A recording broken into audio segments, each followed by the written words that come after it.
श्रोते हो नमस्ते. आपल्या सर्वांना शुभ दिवस. श्रोते हो, जगातील कोणतीही व्यक्ती ही तुमच्यासाठी काही म्हणजे काही करू शकत नसते आणि काय दगडावरची रेष आहे. श्रोते हो, ज्या क्षणी तुमचा विचार बदलतील ना, त्या क्षणापासूनच तुमच्या आयुष्यामध्ये बदल व्हायला सुरुवात होते.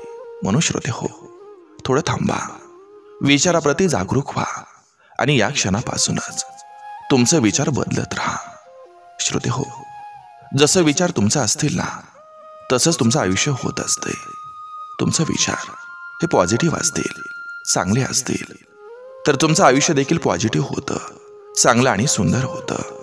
आणि तुमचे विचार हे जर निगेटिव्ह असतील, तर तुमचं आयुष्य देखील हे निगेटिव्हच होतं आणि तुम्हाला आयुष्यात नकारात्मक अनुभवांचा सामना हा सतत करावा लागत असतोय. कारण श्रोते हो, आपण जे पेरत असतो ना, तेच उगवत असतं. हे कायम लक्षात घ्या. नक्की विचार करूया. चला, आजही आपल्यासाठी सुंदर विचारांची ही शिदोरी, ही मालिका अशीच पुढे घेऊन आलोय. चला, करूया सुरुवात सुंदर विचारांना, सुंदर सुविचारांना.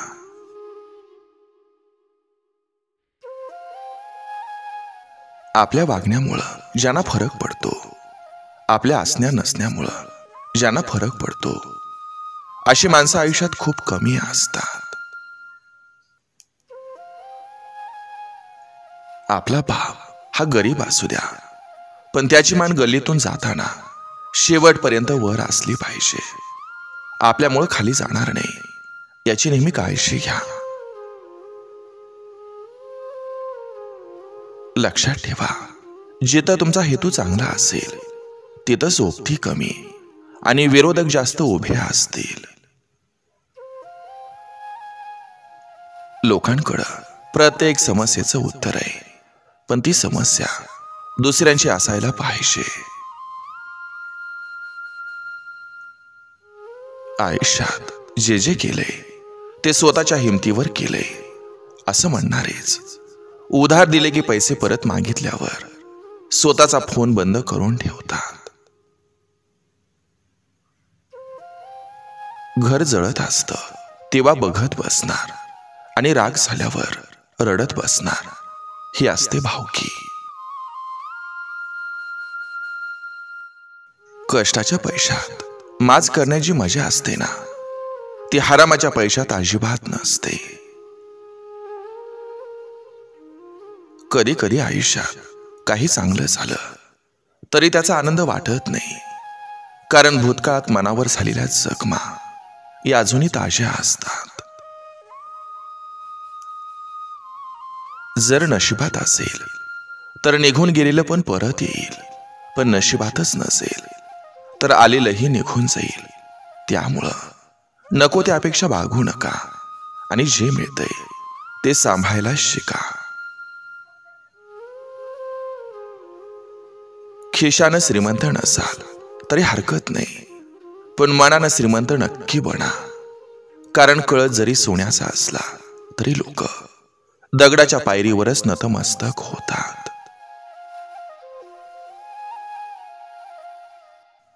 एखाद्याची वाईट वेळ पाहून त्याची थट्टा करत असाल तर लक्षात ठेवा, नियतीचा फेरा फिरला तर तुम्ही पण रस्त्यावर येऊ शकता. हक्कानं एका ताटात जेवायला बसणारी माणसं जर वेगवेगळ्या ताटासाठी भांडायला लागली तर समजून जायचं, कालांतरानं दोघांनाही भीक मागायची वेळ येणार आहे. एकदा विश्वासघात केलेल्या माणसावर पुन्हा विश्वास ठेवायचा नसतो आणि पाठीवरती खंजीर खुपसणाऱ्या व्यक्तीला पुन्हा पाठीवर हात ठेवू द्यायचा नसतो. जिथं वेळ आणि प्रेमाची भीक मागावी लागेल तिथं नातं सोडून द्यायलाच पाहिजे. कोणाचाही राग द्वेष करण्याची सवय ही जीवनात कोणतंही सुख मिळवून देत नाही, तर ही सवय आपलीच मानसिक शांती भंग करते. म्हणून होता होईल तेवढं प्रत्येकासोबत शांतीनं राहण्याचा प्रयत्न करायला हवा. कारण जीवनात एकही दोष नसलेली व्यक्ती सापडणं हे फार कठीण असतं.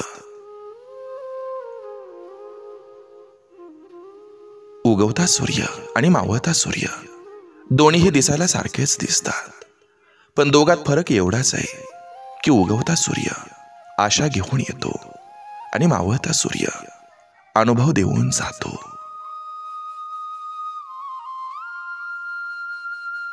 नात्यामध्ये पारदर्शकता इतकी असावी की विचारण्याची गरज पडू नये आणि भरोसा इतका असावा की खोटं बोलण्याची वेळ येऊ नये. आयुष्यात 3 पुरुषांचा निर्व्यसनी असणं हे खूप महत्वाचं आहे. पहिलं, वडील निर्व्यसनी असलं तर बालपण आनंदात जातं. दुसरा, नवरा, तो निर्व्यसनी असला तर तारुण्यात कौतुकात जातं. आणि तिसरा, मुलगा, तो निर्व्यसनी असला तर म्हातारपण सुखात जातं. विश्रांतीचा संबंध देहा इतकाच मनाशी पण असतो. आधार देणारा हात हा रिकामा असला तरी चालेल, पण स्पर्श मात्र बळ देणारा असावा. शांत राहायला शिका. तुमचा राग हा दुसऱ्याचा विजय असतो. अतिविचार हे दुःखी राहण्याचं सगळ्यात मोठं कारण असतं. काळ्या दिसणाऱ्या माणसाला पैसा आल्यावर लोक विठ्ठलासारखा सावळा दिसतोय असंही म्हणतात. जेवढं नुकसान परके करत नाहीत त्यापेक्षा कितीतरी पटीनं जास्त हे नुकसान आपलेच करत असतात. बाईचा नाद असणारा पुरुष आणि पैशाच्या मागे धावणारी स्त्री नात्यात कधीच एकनिष्ठ राहत नाहीत.